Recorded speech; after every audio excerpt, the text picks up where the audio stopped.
Close your eyes and imagine. What if the things in life that cause us the greatest pain, the things that bring us grief, are challenges? Challenges designed to help us grow, to ultimately become what we were always meant to be. We feel like we've been buried, but what if, like a seed, we've been planted? And having been planted, we grow to become a mighty tree. Now, open your eyes. Open your eyes to this way of viewing life. Come with me as we explore your true, infinite, eternal nature. This is Grief to Growth, and I am your host, Brian Smith.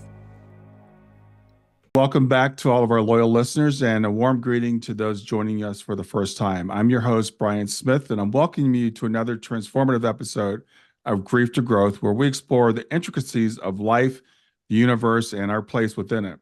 Today, we're honored to host our guest, Nicole Goott. She's a distinguished author, she's a spiritual facilitator, and she's a consultant whose life work is to illuminate the paths of those seeking deeper understanding and personal growth. She was born and raised in the vibrant city of Johannesburg, South Africa.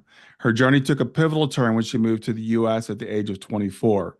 She became disenchanted with her career in financial services, and she sought deeper meaning and purpose, leading her to immerse herself in the rich worlds of theosophy, Indian philosophy, and various healing arts, including Reiki, biodynamic craniosacral therapy, Ayurveda, and Thai yoga bodywork.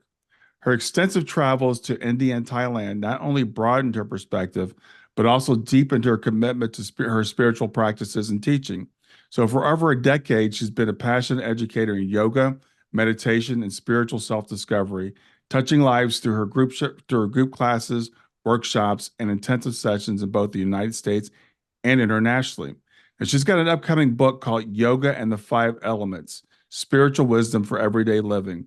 And it encapsulates her philosophy, offering readers a modern interpretation of ancient wisdom through a practical framework that connects the physical body with the subtle energies that influence our lives. So today what we're going to do is dive into Nicole's insights on the dynamic interplay of the five elements, the profound concept of subtle bodies, and how understanding these can lead to a life of balance, joy, and fulfillment. So you might wonder, how does this all relate to grief? Well, grief, did you know the name of the program is Grief to Growth? And so this is, I believe, Nicole's way of looking at the world is a way that we can grow after we go through a tragic event.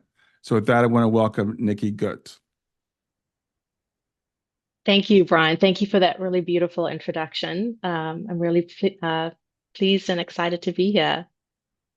Yeah, I'm glad to have you here as well. And as we were talking before we got started, your work of personal transformation and growth ties directly into what I do with Grief to Growth. Because but grief, the first part of our grief journey, we might just be in shock and we're just trying to survive. But at some point, a lot of us kind of wake up to like, what's this life all about? Why am I here? How do I move forward? And that's where I think you can help our listeners.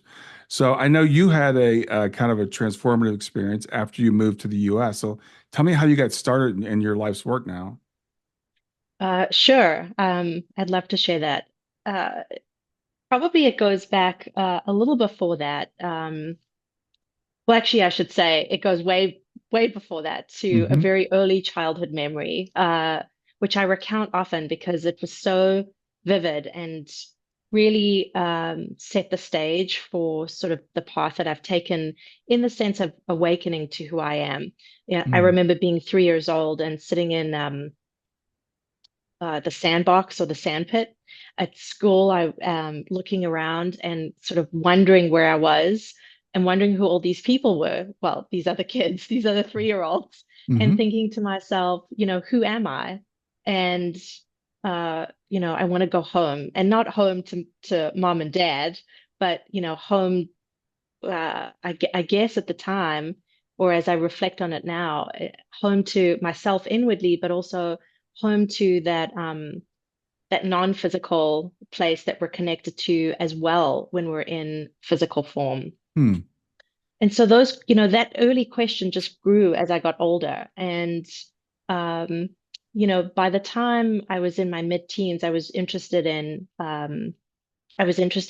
spirituality and yoga and anything involved with self-help and self-development.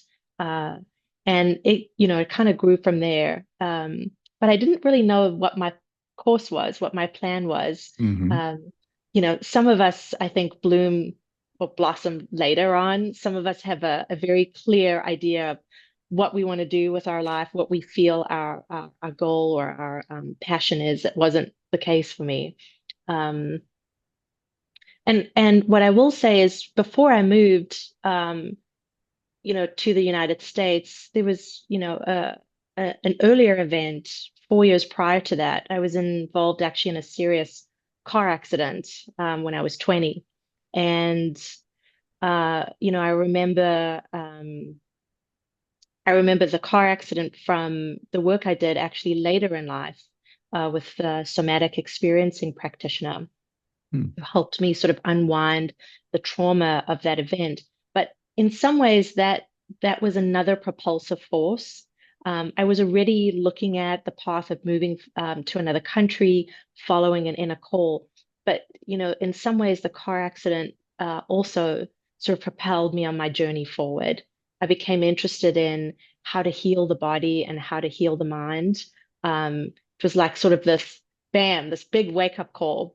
Uh, Hmm. I once heard someone say at a workshop, sometimes the universe hits you over your head with a 2x4. That Yeah. was my 2x4 moment. Yeah. Yeah. Um, so yeah, moving to the US when I was 24, it was sort of this big step into the unknown. Um, I was still in a financial services background, and all the healing and the self-introspection, that was that was something I was investigating still inwardly and, sort of you could say on the side. Hmm. It wasn't till later in my later 20s that I really started to take the step outside of that plan and change focus, change direction. And that's when I began really teaching and doing healing work. And that's evolved. We never stay the same. We're always changing and growing. And so that's developed over, the past, decade and a half. Yeah. So I'll pause there.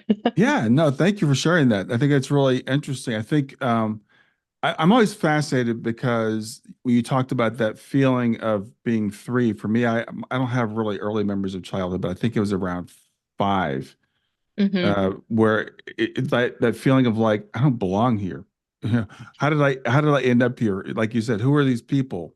So there are Hmm. some of us I think that can relate. I know I can relate to that experience. Yeah. Yeah, and there's not a lot necessarily of examples often around us of, having that early experience as a child of kind of a consciousness awakening because, the personality is still developing. Hmm. And here we are having this experience as a 3, 4, 5-year old, um, which is a very adult kind of way of thinking. So there's already a knowing and awakening that's come online. Hmm. Um, what I call that today is self-remembering. Hmm.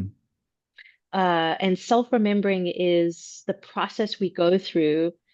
So I take a reincarnational point of view of life. In other words, I think about the soul transmigrating through multiple lifetimes, not just a single lifetime. And that self-remembering is this process we go through lifetime. We sort of pick up in a way where we left off, but we remember what we learned in all those successive experiences, and we Right. wake up to who we are, and then we expand that knowledge into the leading edge of our growth. So what's the new frontier in this lifetime of what we're here to learn and integrate? Yeah, I think that's a really interesting thing to explore because a lot of times people will say, well, reincarnation doesn't make any sense to me because if I were being reincarnated, I should be able to remember what I did in my past lives. Otherwise, I'm always starting from scratch. But anybody that's been around small children realizes we don't start from scratch. Absolutely, absolutely. Uh, it is an interesting thing to think about because just as you say, the natural thinking is, oh, well, I should just remember all my past lives. And actually, if you've ever had a past life memory, it's not a walk in the park. Um, it's not this necessarily glamorous life that we've lived as like Cleopatra, Right. Right. or Julius Caesar, or some emperor. Uh, you know, Lifetimes have many different shades of experience, and we take on many different roles depending on what we're learning, and sometimes that can be painful. So there's almost the way I think about it is there's a in the same way that the body, we don't really remember pain, and I put that in air quotes, is you know, we don't walk around every day saying, I remember exactly how it felt when I stubbed my toe when I was 5. Right. It, Right. it would be it would be incredibly overwhelming to our sensory field to carry that every single moment. Right. And so I think of it in a similar way with past lives. We trying to remember all of that could be a tremendous amount of sensory overload. What we remember is the energy, because um, so I think of the soul as energy, and when we come into physical form, we come into the physical body, um, and so there's this dialogue that happens between soul and body, soul and personality, and Right. so what we're bringing back is non-physical experience, non-physical memory. Um, Not so much this idea that, okay, I have to remember it like a book that I read yesterday. Yeah, I think that's a really interesting point. And as you were saying that, it just reminded me, this is we're going down a little bit of a rabbit hole here, but I want to explore this a little bit because I've Sure. seen stories of people who can remember like every moment of their lives. And we would think that would be a great thing, and they'd say it's a curse because they're like it's like it just happened yesterday. So if they had an argument with someone yesterday, for most of us, that memory fades and we kind of remember the feeling, but it's not Hmm. there. And they're like, for me, if I remember what my mother said to me when I was 15, I'm like right back there again. So we have to be careful what we wish for. And I think coming into this life, we do kind of, in a Absolutely. way, we wipe the slate again. So we're not carrying all that with us, but we do carry that tendency and those lessons. And then it's really interesting that sometimes it seems like these little bumps along the way kind of remind us. So when you were Hmm. 20 and when you're 24 and that in the car accident. So, I everybody's got some sort of triggering event in their life, some sort of trauma or something that kind of Right. propels them forward. It might be a car accident, it might be losing a loved one, it might be a divorce, it might be the loss of a job. It could be a lot of different things, but those things, that's what they have in common. They kind of push us forward. I agree. I agree. And one of the things that is in what you said is, I think of the experience of physical reality and non-physical reality as kind of going through three sort of principal phases: Hmm. an emergence, and a birth, a living and a sustaining of that experience, and then a gradual dissolving of and retraction of that experience. And so, if we think of life as circular, it is in a way, but it's not circular going around and around. Well, it is. I'll share a parable in a moment, Sure. when we're stuck, but more in the sense that it's a spiral that expands constantly because we're always moving in and out of processes of an emergence. So, for example, starting a new job would be something new opening up, but stepping away from the previous job, or home, or something that you let go of, that's a dissolving, that's a letting go of what was the form and allowing for something new to emerge. Hmm. Um, so, I heard that a little bit in what you were talking about there. But I have a parable to share. Yeah, Um, please. it goes something like this. I'm sure it's been retold in many different ways, but this is how I remember hearing it. So a man wakes up in the morning, gets out of bed, brushes his teeth, puts on his clothes, gets dressed, walks downstairs, goes out the door, walks down the street, and falls in a hole. I don't know if this is familiar, if you've heard this parable. Well, No? sure. Yeah. Okay.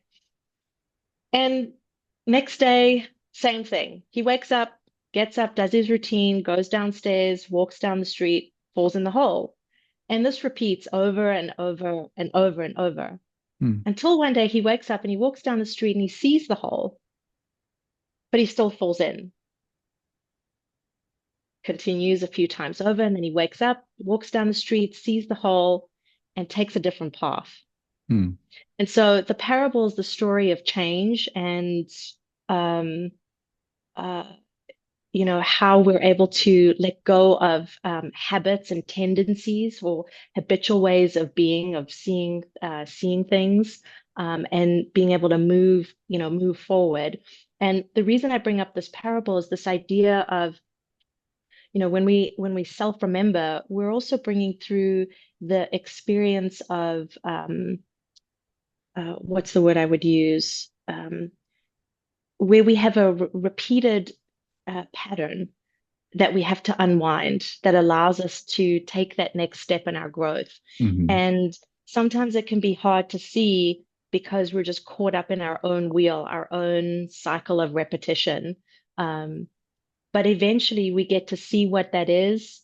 And then while we may not make that change right away, Hmm. um, we're at least in the stage of recognizing. And then at some point, through whatever it is that helps us move forward, tools, inner changes, we take a different path.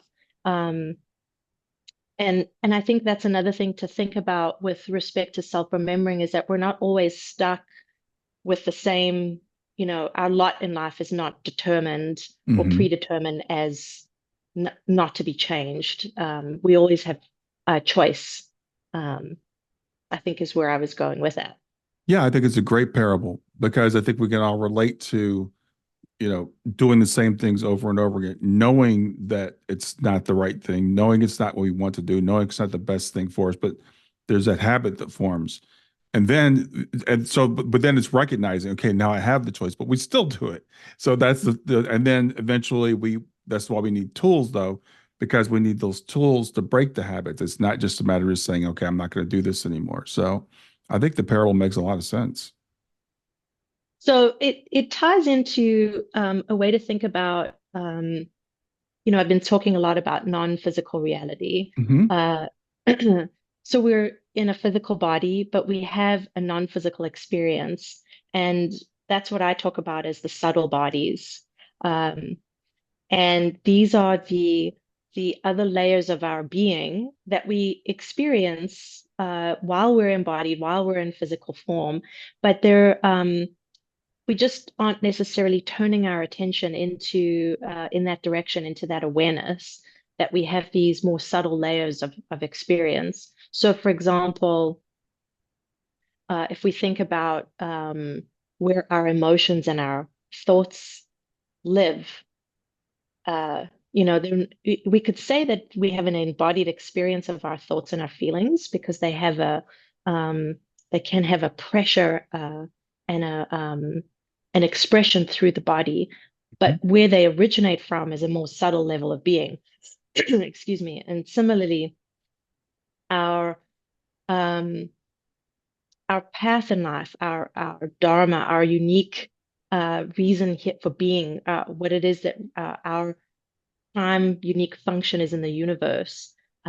These are these subtle levels of being that we're constantly drawing down through into physical experience.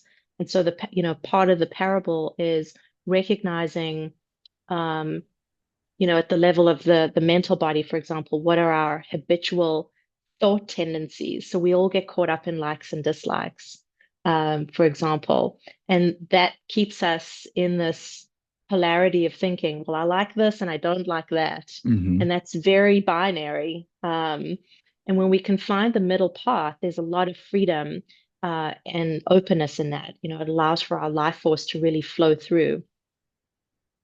So, if you could explain the various bodies that we have, because I know Sure. that can be confusing to people. It's like, well, I have this body. What's a mental body? What's a subtle body? Right. So, beyond the physical body, some of your listeners may have heard of the term an aura or the human energy field. So I'm talking about that sort of relationship we have to what's beyond our physical body. Um, so we have uh, kind of five basic layers. There's more, but the five that I deal with are the ones that we're most involved with. The first is your etheric body, which is the body of vitality and health and well-being.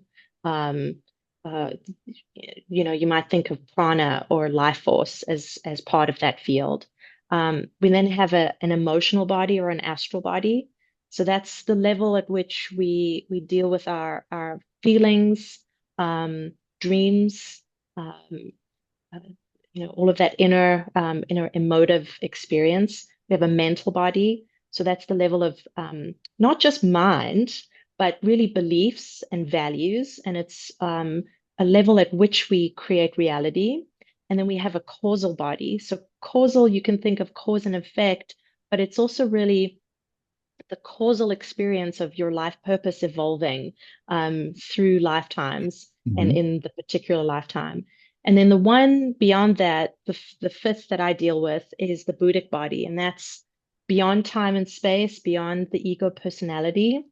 And it's the level at which we all feel our connection to each other and everything. It's the level of interdependence. Um, and it's actually, if we can access that place, it's probably one of the most restful, peaceful places that we can experience in terms of states of consciousness and inner being, because it is free of time and space. Hmm. It is free of the ego personality tendency to want to label and judge and be caught up in what I call the sensory mind, which is that place between the mental body that gets stuck in judgment and that presses on the astral or emotional body that experiences emotions that either sort of propel us into um, the highs of extremes or the lows of lows.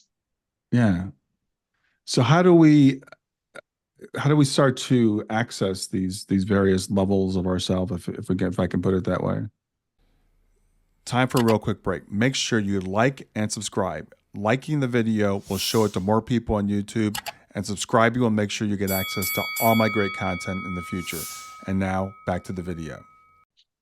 So for me, finding the framework of the subtle bodies was really life-changing because and I say this first before I answer your question specifically Hmm. because I'd been sort of studying and looking at different ways of dealing with energy and self-development, but none of it really kind of made sense. I couldn't really fit everything, the pieces together. And it wasn't until this framework came together for me that things started to click. I really started to understand that um, I'm more than just my physical body, that I have these other levels of experience, but also that I'm not my emotions. Those don't define me, that I'm not my thoughts either. Those aren't the definition of who I am, that there's something deeper. Hmm. So part of it is, I think how this framework can um, help others is to realize that you're multidimensional. So I think that's the first thing I think that's important to understand is the multidimensionality of experience. I think the second thing is being able to know what level you're dealing with. So in other words, what body you're in air quotes. So if if um if I'm having an experience, where is that coming from, and how do I unwind the pressure point or the trigger? Uh, so all emotions are, the way I think about them, are messages that come from our soul. They're the communication between the soul and the personality. Uh, so if I know what that emotion is and I can see the thread of where it's coming from, it's much easier to unwind the energy and the trigger in the first place. Hmm. In particular, emotions that can be very overwhelming in being able to stay present in an experience of being um, in a mind state of witnessing or equanimity, not being swayed by the waves of feeling. Um, and similarly with thoughts, being able to sit with and be with the experience of, okay, I can see my mind stream, but I don't have to be pulled into or engage with all of those levels of thinking. So, so one is understanding the multidimensionality. Two is understanding that there is this framework, that we have this way of, or this lens, and it's just a view, it's just a perspective. Some people may not resonate with it. It just is one way of looking at energy and things. And Hmm. then I think the third is once we start to develop this awareness, we're awakening to what are called inner senses. So we're used to just our normal five sensory perceptions, what I can see with my eyes, what I can touch with my hands, what I can smell with my nose, but we actually have a whole sensory field inwardly. And once we start to kind of um, awaken to that, a whole other field of information becomes available to us. And some people might think of this as intuition, right? Feeling into or knowing something that's not just thinking into something. So thinking into versus feeling into are kind of different sensory, inner sensory experiences. Hmm. Uh, so it's like developing a different muscle. Uh, so when we close our eyes, let's say to meditate, we're actually tuning into those inner instruments of perception. We're Hmm. opening up our inner visual field to see things with our non-physical eyes, to feel things with a non-physical touch sense, etc. So that would be another step is developing that. And you're doing it naturally every time you sit to meditate or when you are involved in a creative project. Those perceptions are there. It's really just like taking a flashlight and turning your attention in that direction and saying, "Oh, okay, I'm aware of that now." And I think the next step is practices that are related to those different levels, some of Hmm. which I talk about in my book. But I've already mentioned one, which is meditation. What are some of the other practices? So I use journaling a lot. I Mm. think that's a very easy and accessible tool, and it doesn't require a huge investment of time or coaching, really, because, with a piece of paper and a pen, you can just write down your own thoughts and what you're thinking and feeling and put it on the page. And it's not just a good exercise, I think, for um, uh, it's a great exercise for emptying out the content of what's in there, but it's also another tool for reflecting, seeing your own experience reflected back to you from yourself. Um, we so often, I think, uh, tell ourselves a story about ourselves to other people Hmm. that we don't necessarily know that that's the story that we're telling. Right. Right. So part of journaling is a way of seeing the story we're telling ourselves. And that begins the process of, okay, how can I unwind from this story? I don't have to be the story anymore. Yeah, I think that's a great practice. And I like the meditation as well. And I think people, it's interesting because what I always say there's like a couple of questions that everybody has that they're these existential questions. Who am I? Why am I here? Where am I going? Hmm. Where did I come from? And for most of us in our society, in our Western society, I'll say, we identify so much with our body. It's like this is me. What do you mean? Who am I? I'm this right here. This is me. And Hmm. then we might move beyond that and say, well, I'm my thoughts or I'm my emotions. And so we start to find out as we start to explore this, no, I'm not that. No, I'm not that. And then we're always left with, who am I? So these frameworks, while they may not be literal, there's not like maybe there's not a literal etheric body or whatever, but they're helpful for us to understand that we are multidimensional, that we are more than this, and that we do have these other senses that we've kind of turned down in our society. And these Hmm. are ways to help us to open them up. So I'm trying to make this practical for anybody who's listening, going, I don't even know what they're talking about or how this is going to help me. It's Yeah, that peeling away of and identifying with that spiritual aspect of ourselves. And you talked about the soul and the personality. So maybe you could define that for people that may not be familiar with those terms. sure. Uh, so the soul is our essence, and it's our expression of being in energetic terms. So if we're not in a body, if we're, and actually, here's a way to think about it. When you go to sleep at night and you close your eyes, right? We sort of make this assumption that we're going to wake up in the morning. We don't even think about it. It just happens. Right. But where does our consciousness go? Our thinking mind. Uh, so it's a thought experiment that I invite listeners to make, which is when you go to sleep tonight, or whenever you listen to this, think about what happens to you, the you that you think about, your consciousness, and where does that go at night? Uh, and just see where that thought experiment takes you. Um, but so that's one practice that I'll leave listeners to do on their own. Hmm. Um, so the soul is energy, then what is its housing? What is its way of being in the world? And so what's a vehicle? And the physical body is really just a vehicle for that consciousness, for the soul. Um, and there's a mediator between the body and the soul, and that's the ego personality.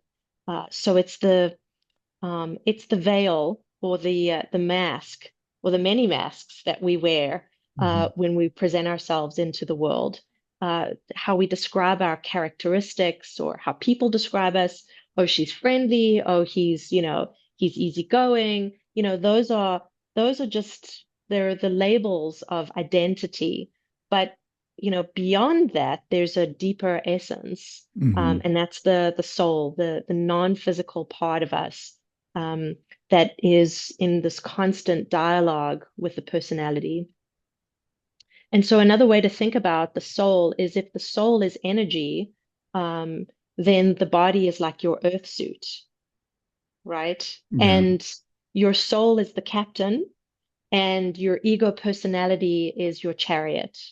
Mm. And it's really taking the instructions from the soul and implementing what the soul is directing. And when we can hear what the soul is directing us to do, or another way to say it, instead of soul, is your highest self. Hmm. That might resonate more for some folks. Your highest self. Um, when that level of wisdom and knowledge is flowing through, the personality is really just taking directions, taking orders. He's Yeah. the he's he's the general in the captain's army. Right. Um, but what can happen is that the ego personality wants to be in control. Hmm. And that's when things get tricky. That's when the soul or the voice of the higher self gets walled out a little bit. And that's when we start to feel stuck, um, not knowing what the next step is, feeling like our choices are binary, feeling as though there's no possibilities. We get caught up in our blind spots and our shadows because there isn't this higher level of wisdom and illumination that's able to penetrate what is sometimes a very thick wall that's walling out this level of being.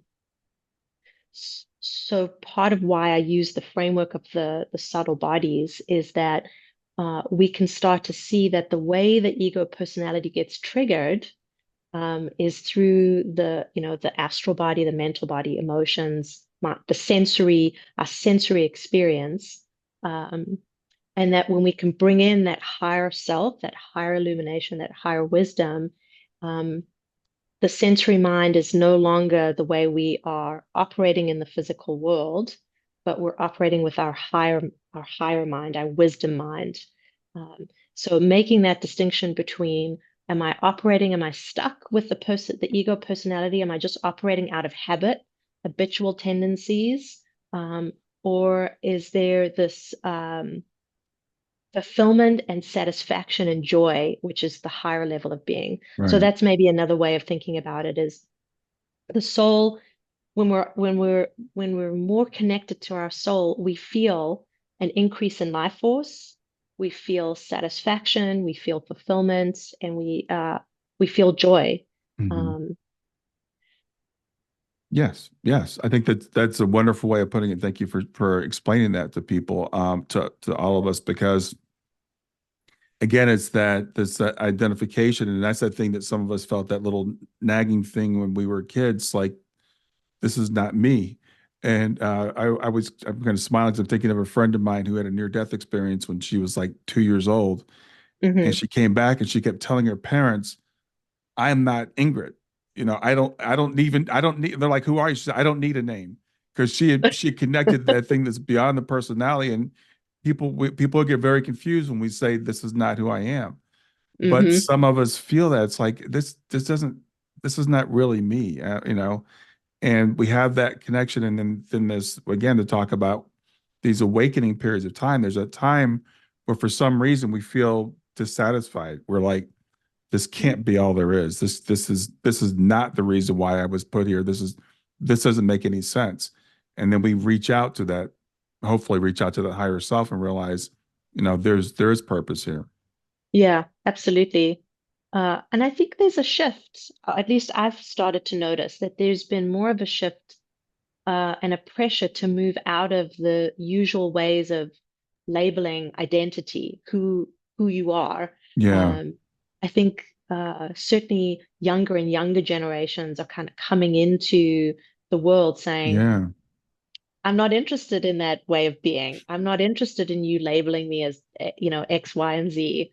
Um, there's more to me than that. So, even if we're just looking at it from sort of these younger generations and the way they're doing it, I think that there's a mass consciousness that's shifting towards a realization that um, all of us, within are much more than the usual ways we want to label ourselves. Mhm. Um, every human being has three very fundamental unifying needs: the need to be seen, the need to be heard, and the need to be understood. And that's, really deeply at the soul level. I mean, sure, we could say, at the personality, we want to understand each other, but really fundamentally, when we're connecting at a soul to soul level, and that can be challenging, right? Because it's easy to look at the world and say, oh, well, there's a lot of good and then there's a lot of not so good. How do Right. we how do we stay connected to that compassion in ourselves to see that? And I think whenever we're in touch with um, moving beyond the personality ego, and we can really see what's, within, that we're each a soul, all on a journey of an experience to learn and grow. um, can we see that we're all looking to have those three basic needs met? Yeah. Um, I think that invites a much larger sense of self and a much greater awareness of um, the connections we share, and being a little bit more tolerant and a little bit more compassionate and kind, I think. Mhm. Yeah, as you were saying that, talking about identification, I just was kind of laughing at, like, what's going on right now. I just take gender, for example. There are people saying, I don't want to be labeled as this or that. And I think there's like 43 genders now. I don't, to some, number much higher than we would have known. And then people are like, no, no, no. There are two genders. You are male or you are female. This is what I was taught in seventh grade biology. This is the way that it is. But there are people that are saying, I don't want to be put in that box, because that's not who I am. I think identifying more at that soul level. And Hmm. I think that's just one example of how we're seeing this. And I agree with you. And I've heard many people say that people that are coming into the world now are older souls, if you want to use that term, that are more developed, I guess.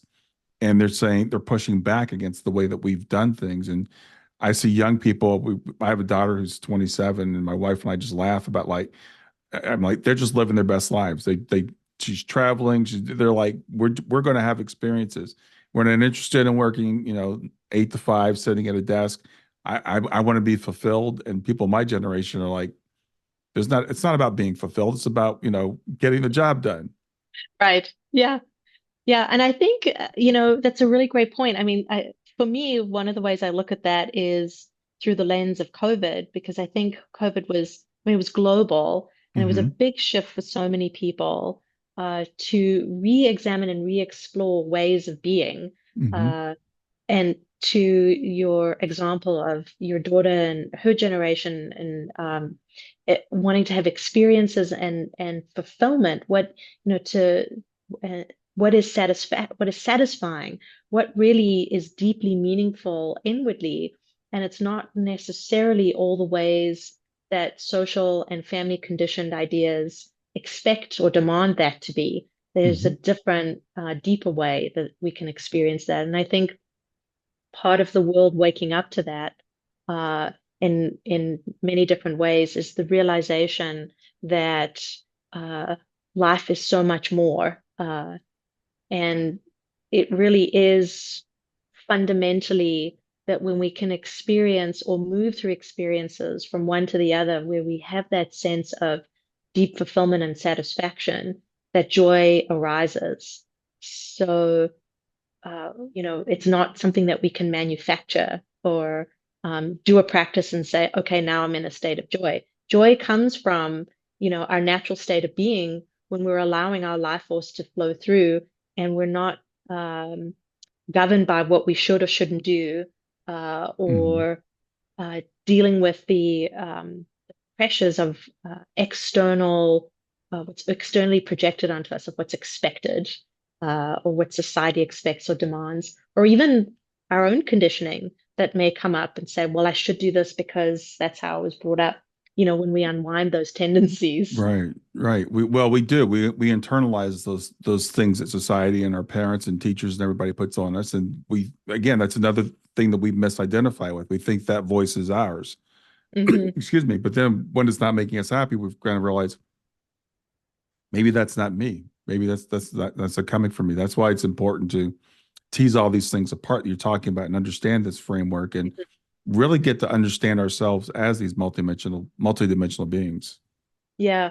And you use the word happiness, and um, happiness and joy are sometimes, I think, interchangeably used, and Hmm. I make a distinction between them. I think of happiness as an emotion, uh, and it comes and goes, it's fleeting, Hmm. whereas joy is a state of being.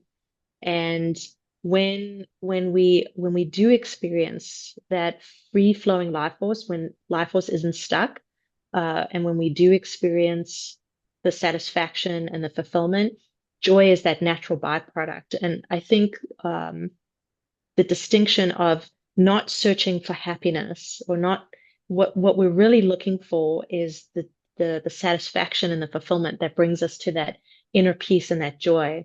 Yes. Happiness comes and goes. It's sort of like a roller coaster. And the mind wants to recreate experiences that give us that same high. So when we're seeking things that make us happy, what we're really seeking is the pleasure that we got from that. And Hmm. so that what I was talking about earlier about the way the mind gets into binary thinking of likes and dislikes, what is going to make me feel happy, right? The happy emotion Right. versus what do I fear and what do I want to run away from? So craving and aversion are often at interplay with each other, like a tennis match, back and forth, back and forth. Right. That So makes being part. able to, oh, sorry, go ahead. No, no, go ahead. I was just going to say, being able to move out of that tennis match and Yeah. come to the middle. Right. Right. Exactly. That back and forth between what do we want to avoid and what do we think we want to have? Yeah. Your book's titled Yoga and the Five Elements, Spiritual Wisdom for Everyday Living. So we've Hmm. talked about meditation, we've talked about journaling, but we haven't talked about yoga. So how does yoga tie into this? Good question. So yoga, the way I think about it is that it's a path and a philosophy and a way of being that allows us to open up to these multidimensional parts of ourselves and to bring everything into union inwardly and outwardly. So it's so I think of yoga as harmony, harmony within and harmony outside. Hmm. Uh, I think many people who are exposed to yoga today often think of it as the um, postural practice. Sure. And that's one component, certainly how it's been popularized. But yoga is also an inner practice. Uh, and when we can see that there is this vehicle for coming into union with ourselves, and it's a funny thing to say, union with ourselves. What are we coming into union with? Right. Right. Particularly when I've been talking about making this distinction between the soul and the ego personality. And really, it's the unifying aspect is being able to transcend the tendency to allow the ego to be in control and to not have this disconnect or this constant battle of inner will between personality, ego, and the soul, and rather to bring the two into alignment and into harmony with each other, such that there's just a flow of communication and energy Hmm. so that we experience that fulfillment and satisfaction and that joy. So that's how I think of yoga. And the inner practices that I talk about, certainly in the book, involve, meditation where we touch on um, different states of consciousness, different states of awareness that allow us to feel into what it means to experience inner peace. So when we free our mind, um, well, that's a funny way to say it now that I think about it. um, our thinking mind, our sensory mind is always Hmm. on. Hmm. Yes. And, or sometimes the expression that's used is the monkey mind. Uh, that doesn't really go away. What goes away is um, our engagement with that Hmm. sensory mind, is our capacity to step back, what I call witnessing, and to be able to observe that inner experience. So a practice is, for example, first sitting with yourself and um, and and getting quiet and coming home to just being with you, sitting with your breath, which is actually really hard to do. All beginning meditation starts with breathing because it's fundamental and foundational. Hmm. Thank goodness breathing, I once heard John Kabat-Zinn say this, thank goodness breathing is automated, because if we had to actually have mindfulness of breathing, we'd all expire Yes. Yes. Of pretty course. quickly. Yeah. Yeah. So focusing on your breath and being able to watch your breath and to realize, okay, I'm actually observing my breathing. Well, then who's doing the observing? So, there are these gradual stages of developing this witnessing capacity that leads to states of non-judgment and equanimity. So, an emotional calm and emotional neutrality. Uh, and those are practices that are really connected with yoga because as we kind of go through the rungs or the ladder of moving out of um, our lower human tendencies and human instincts, and we're able to rise above and rise through that spiritual ladder, we're reaching up for higher states of consciousness and for higher states of being. Um, so yoga typically talks about, for example, withdrawing the senses. Really, what we're doing is we're withdrawing our engagement with our sensory experience. Hmm. So, whenever we turn on the TV or we turn on the radio, we're engaging our sensory mind, right? Because we're just taking in information. Hmm. Um, and then there's some sort of categorizing and labeling happening. And if we're not necessarily sitting in present awareness, which, to be honest, we're watching Netflix, really, who is? We're all, Right. just involved in the, suspending belief for a moment of watching a movie. We're just absorbing sensory information, but through stepping back, we start to observe, oh, what is that? Um, what is the content I want to take in? What are the choices I want to make about um, how I feel when I engage in that sensory experience? Yeah, that's great. And I think it's a really important thing to say because again, a lot of times we think of yoga, we just think of the exercises and the posture. People might say, what does that have to do with what we're talking about? But it is that union. And when we touched upon ego and we touched upon monkey mind, and I find a lot of people will think, well, meditation is about like silencing my monkey mind. and you get rid of this monkey mind thing. And we think about ego, and people are like, well, my ego is a bad thing. And I hear this a lot with spiritual people. Hmm. We've got to get rid of the ego. If we can get rid of the ego, we're going to be fine. What roles do the ego and the monkey mind actually play in us in our human experience? So I'll start with ego first. You need your ego. It's actually it has a function. So the the the understanding that I think is needed is to realize that what we're doing is transcending the ego, transcending its tendency to hold us in its needs to be satisfied of, well, this is what I like, and that's what I don't like. And you need to feed me. Um, so another way I sometimes say it is you can't kill your ego and you shouldn't try. Right. Uh, and that's, I think, one of the great spiritual traps is thinking that you need to kill your ego. You can't. Um, it is also quite a long and lengthy process that requires deep spiritual maturity to reach the stage where you can transcend your ego. Because, and this is talked about in some spiritual texts, that when you transcend the ego, it's like a death in the sense that you are able to shed uh, all the binds of identity that have held you together, of the I making self, to let go of that and to rest in easy comfort and easy awareness of who you are as energy, as essence, without the need to any longer be identified with this identity, which is your ego. Mm. And that is really difficult because, like you were saying before, so many of us identify with our identity. I'm this body, I'm this job, I'm these clothes, I'm this house. What happens when you strip all of that away? And it can be really quite a spiritual crisis and quite maddening when you start to pull all that away. So I would caution anyone who's, thinking, okay, well, I can just do this. I can just, transcend my ego. No, it's not that simple.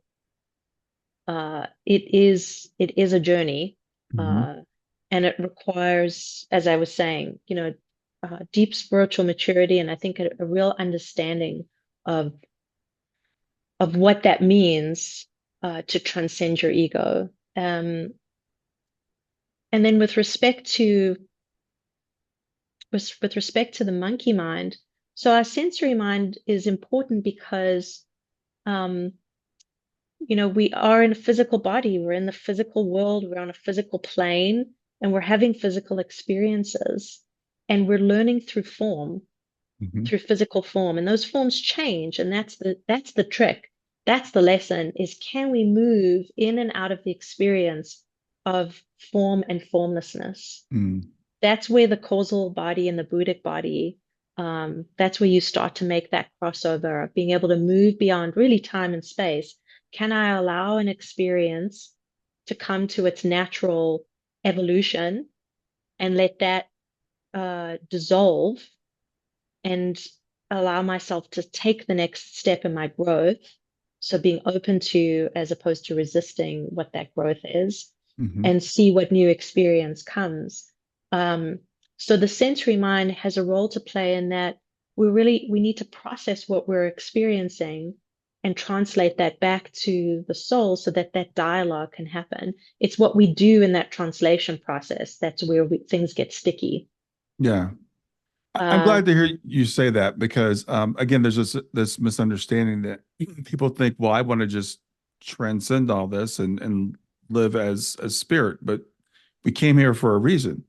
We Hmm. have we have a body for a reason. The sensory experiences we're having for a reason, and we have an ego for a reason. An ego, again, I don't think it's really necessarily an entity to be killed anyway. It's just it's a construct that we use to explain, well, I have to protect my body.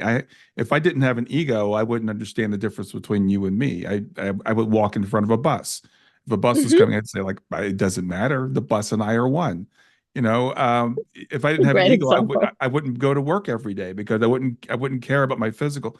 So the ego is here, but I like it's here to serve us. It's not here to be the be all and the end all. And I think one of the challenges as humans we set up for ourselves, because I view this as all virtual reality that we set up and we stepped into, and it's like, let's play this game.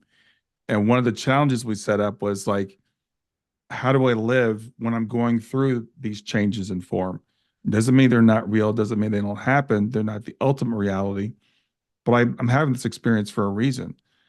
So I'm not here to kill the ego. I'm not here to silence the monkey mind, the sensory mind. And that's a lot of things when people they meditate, they're like, I can't meditate because I just can't shut my mind off. And that's not what we're trying Hmm. to do. Right. Exactly. You can't. It's what I was saying too before of Hmm. it's disengaging from that. Right. Right. And to kind of borrow from what you were just saying about, as if you were stepping into a virtual reality, just as you can step into it, you can step out of it. So you can Hmm. take a step back from the monkey mind jungle gym and observe what's happening. That's the process of the disengaging is Hmm. to see the game that's being played and then decide, do I want to hop in or do I want to hop out? Yeah. Well, I love the video game analogy. My daughter and I love to play video games, and they're so immersive these days. You get into it, and Hmm. your heart starts racing, your palms are sweating. You're sitting on the couch, but you feel like you're running through a jungle. Wow. And you can, while you're playing the game, you can realize, okay, this is just a game. I'm really sitting on the couch, but still enjoy the game. And that's why I think the challenges of being a human.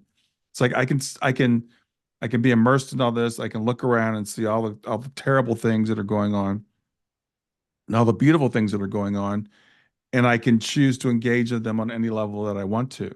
So it still bothers me to see the things that are going on, the things I'd like to change, but I realize they're not the ultimate reality. So it doesn't affect me as deeply as someone who's totally identified with this. Hmm. It's interesting you say that. I'm working on a lecture at the moment related to how we see the world and what our choices are. We can choose to see the world burning and on fire, Hmm. or we can choose to see the world as full of possibilities. And, you know, um, we always have a choice in what we're doing. Um, and more importantly is we all have a dharma, a path, uh, and when we're called to something, um, so we're all still sitting at home, reading the news, digesting what's going on, Hmm. um, and you still have your life to live. That doesn't go away. But then there are also choices and listening for a call, listening to, am I being called to something other? Am I being called to something higher? Am I being called to step into something? Um, and sometimes it's in the moment. Funny enough, I was thinking about, I don't know why, I guess maybe to relate this morning. Um, some years ago when I was living in Boston, in Cambridge, I was coming home at night somewhere with my husband, and there were all these cars, kind of going up and down the road. And I noticed that there were cars kind of swerving in a really weird way.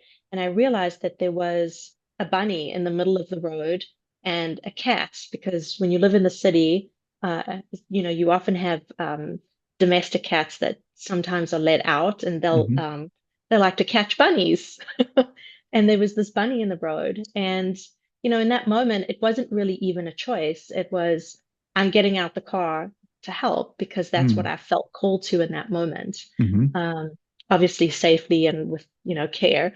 But it's a small, tiny example of how we can help or make a change Hmm. uh, in our life and in what's around us. And I think when we can step out of the feeling of overwhelm of, oh my gosh, I look at the world and there's so much that's on fire. Yeah. What can I do? As opposed, I'm just going to sit at home and worry and stress and point fingers at what everybody else should be doing. Instead, to sit and be with yourself and just listen quietly and inwardly. What am I called to do in this moment? Is it to write a letter to someone? To reach out to a political representative in your area, or to go out and to campaign, or whatever it is that we're called to.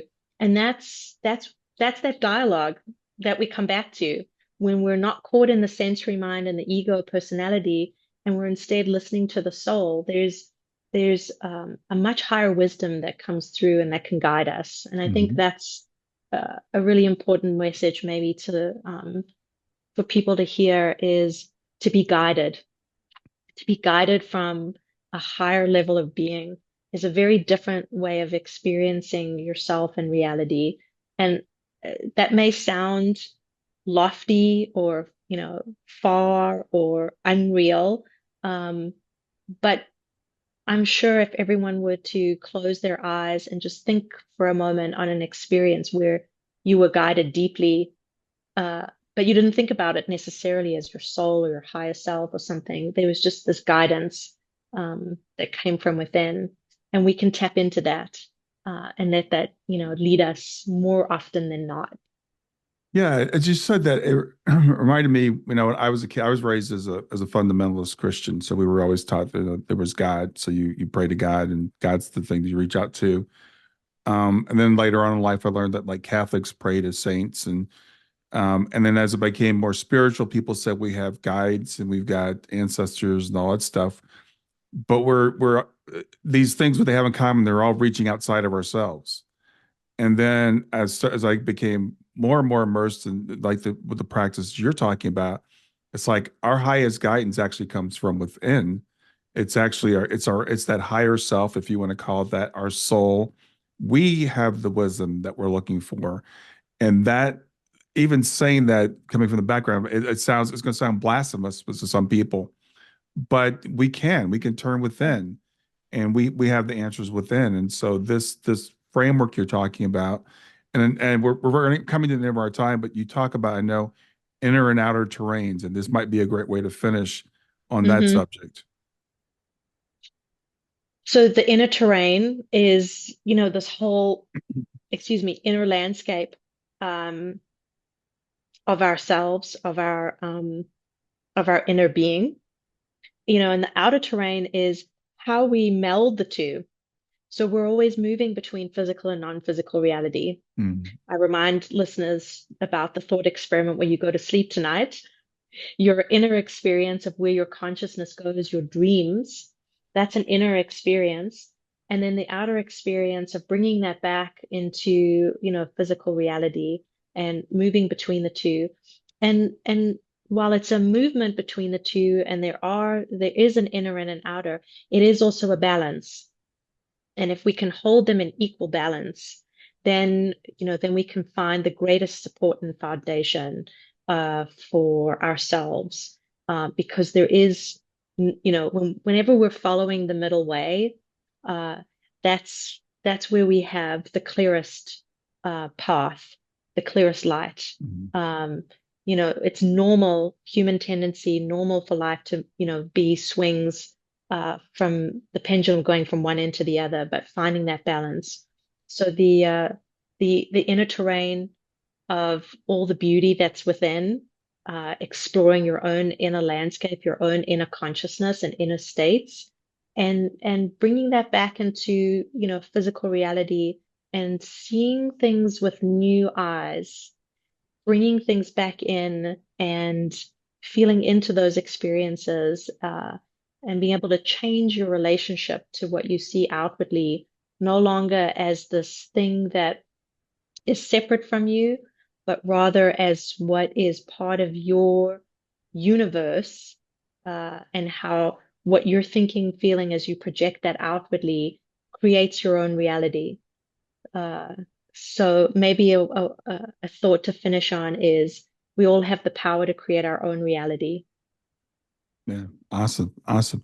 Well, Nikki, remind people the name of your book and remind people where they can find out more about you. Sure, thanks. So the book is Yoga and the Five Elements, Spiritual Wisdom for Everyday Living. It's available through all online retailers. If it's in your local bookstore, please support local. Uh, so Amazon, bookshop.org. Bookshop.org is actually an interesting way to support local but buying online because you can choose your own local bookseller if people don't know that. Oh, I didn't know that. That's great. Yeah. Yep, so bookshop.org. And then my website is my name, my full name, my birth name, NicoleGoott.com. So two O's, two T's. Hmm. And I'm on social media very little, but you can find me on Instagram. I do have a Substack where I write, it's called a Seeker's Guide, My Search for an Ever Awakening Life. And I write about inner and outer experiences, some of what we've been talking about. So people can find me on Substack, my name. And that's it really. All right. Well, great. And thanks for being here today. Thanks for doing what you do and have a great afternoon or have a great rest of your day. Thank you. You too, Brian. Great to be here.